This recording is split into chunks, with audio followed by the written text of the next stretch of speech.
Okay, good afternoon. So we are now going to just have a brief session on filtration.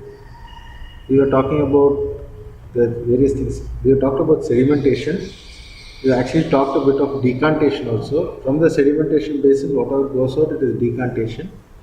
Next step is filtration. So we use the example of what we do at home, what our mothers have been doing.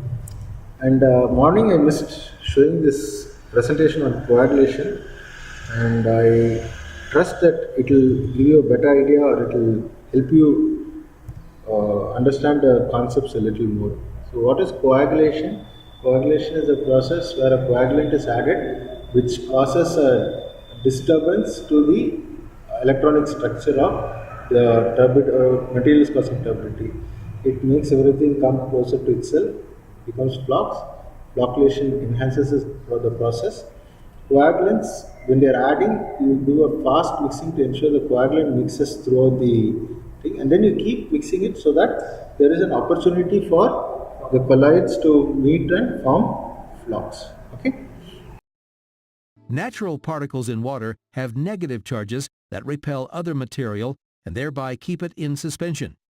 In coagulation, positively charged chemicals are added to neutralize or destabilize these charges and allow the particles to accumulate and be removed by physical processes such as sedimentation or filtration. Commonly used coagulants include aluminum and iron salts and cationic polymers. Flocculation, the water treatment process following coagulation that uses gentle stirring to bring suspended particles together so they will form larger, more separate clumps called floc. Sedimentation, a treatment process using gravity to remove suspended particles. Filtration, the removal of suspended materials in a fluid stream by passage of the fluid through a filter medium. To summarize, coagulation and flocculation agglomerate turbidity into larger, heavier particles that can then more easily be removed by sedimentation and clarification before filtration. Filtration is typically accomplished using rapid sand or mixed media filters, but slow sand filters are still in use in some areas. Likewise, newer technologies, including different types of membrane filtration, are also available to utilities. For the purpose of this program, conventional coagulation, flocculation, sedimentation, and filtration processes are illustrated for the removal of particulate matter from turbid waters. The particles that cause turbidity consist mostly of non-settlable solids. These particles typically do not settle out of water because of two factors: particle size and the natural repelling forces between particles. Anyway, so this video a little abruptly stops. What we actually saw was that viscosity of the liquid and pH value and other things also are going to temperature. They are all going to influence the coagulation process. And I'm not going to talk about it now. You can refer my previous lecture. And also, please remember that here they are talking about the conventional process. So I showed a flow chart in one of the presentations about 2 or 3 lectures ago. So this is called the conventional water treatment process, where you have a screening followed by some coagulation and filtration and etc. disinfection basically. So now this is a basic filtration setup. Okay, you are having the suspended solids in the water. It is flowing through the filter media, and at the end you get the filtered water. So we classify filtration by these the direction in which it flows, whether it flows down, whether it flows up, okay, and then whether it flows from a fine to coarse media or coarse to fine media also. Then it can be going through the head can be generated only due to gravity, or you can apply some compressed air, squeeze the water through finer pores.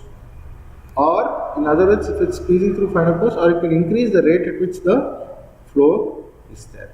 Okay. So basically, this is the classification for the filter media. Now the qualities of a filter media are listed here. So these are the qualities the filter should have. So the pore opening should be sufficiently large to allow the water to flow, but it should not let the undesirable materials to flow through. It should also be resistant to clogging. Any filter media will clog. Eventually, it will clog, but we should try to have a material which will not clog very easily. And we should also have it graded. What is meant by graded media? Gradation means the size should increase from the top to the bottom. So if you have such a thing, you'll find that the rate at which the water can pass through is also increased. Not only that, the filter media will not pass out with the flushing or whatever goes out. Okay. Should also be lightweight, because if you are going to have a very heavy material, you are going to unnecessarily increase the handling will become difficult basically. This is a slow sand filter. This is typically used in all the drinking water and other places. If you need large quantities, you will have to have large surface areas, because this is a slow process as the name indicates. But the good thing about this is it can remove a lot of bacteria and all the other substances. In fact, in some of the cases, there will be a coating of good bacteria, which as the water passes slowly through the media, it will eat up all the unnecessary bacteria and give you a very good quality of water also. So you can see there is a tile under drain, which means essentially there is some tiles with holes through which you can let the water pass through. Again, please see there is a gravel layer at the bottom. Okay, the gravel layer is over here. Okay, then you have the sand bed, then there is a water, and then it is all going through the thing at the pressure under gravity. This is buried under the ground and they are showing it. This is an example of a rapid sand filter where the filter media is graded better. There you are just using sand, it's relatively slower, but here the gradation is such that the flow rate is more. But it also means that you'll have to clean the filter more frequently. Okay, so both of them look same, and this is an example of a pressurized filter.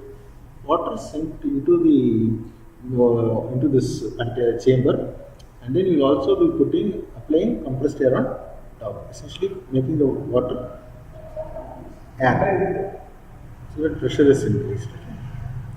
So how are we going to determine the way the filter is performing, etc.?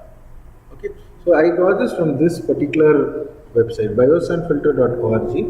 So they've got a lovely table here distinguishing between the slow sand filter and the rapid sand filter. So please go through that website and take all the things which are necessary. I don't want to keep telling the same thing, but you can easily understand what is the meaning of all of these terms.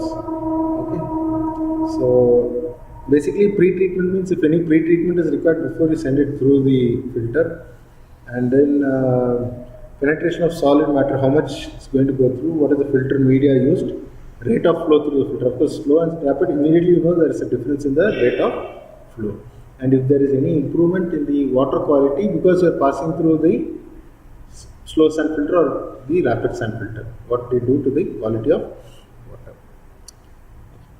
You want any clarification in this? I know I'm jumping, but I know that very good material is available at this link.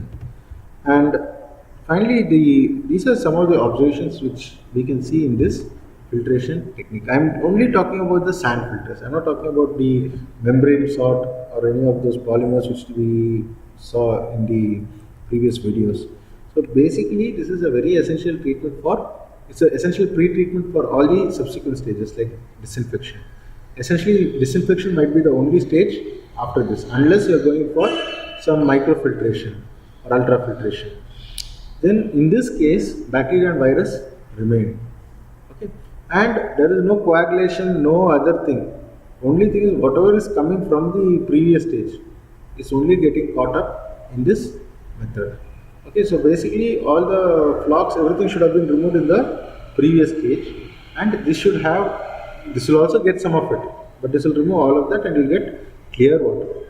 end product will be clear. However, you still have all the bacteria and viruses. So disinfection is required after using the sand filter. Okay. So with this, I stop this lecture on sand filters. Okay. Basically, next aeration, and of course, I wanted to do the iron and manganese removal today, but I'm putting it off a little. Okay, and it's actually a very easy topic. It's just a matter of adding certain things will remove. For example, some of the softening agents will remove manganese and iron, and we have also the zeolite process. So we already seen all this. So a lot of theory in the afternoon is not a very good idea. So with this I close this lecture.